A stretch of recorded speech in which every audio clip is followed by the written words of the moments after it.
Në pranverën e vitit 1457, natën prambrigjeve të Shëngjinit, një bark venedikas e lëviz pa bërë asnjë zhurmë. 3 burra me kapuq të zi zbresin në tokë, njëri prej tyre hap një pergament të vullosur dhe aty shkruhet diçka që mund të kishte ndryshuar përgjithmonë historinë shqiptare.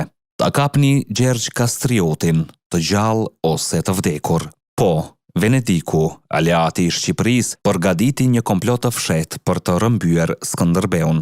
Pse?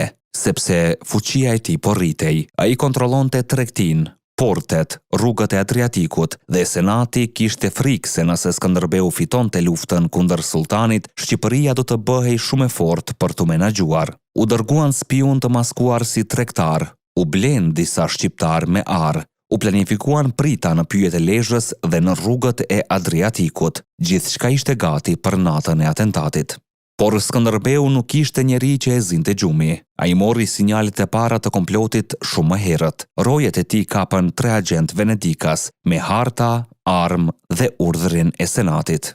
Kur i sollën para tij, njëri prej tyre tha: "Ne zbatojmë urdhrat e Republikës." Dhe Skënderbeu me qetësi u përgjigj me një fjali që i trembi të gjithë: "Venediku e ka nderin si rër. Sot është në dorën tënde, nesër në erë." Pas kësaj senati u tërhoq, dokumentet u dogjën, plani u zhduk nga faqet e historisë për shekuj, por e vërteta del gjithmonë në dritë. Ky ishte komploti i errët i Venedikut për ta hequr Skënderbeun qetë, pa luftë dhe për ta bërë Shqipërinë të pambrojtur. Por plani dështoi, sepse kundër besës shqiptare nuk fiton asnjë fuqi e botës. Histori epike, aty ku e kaluara rilind.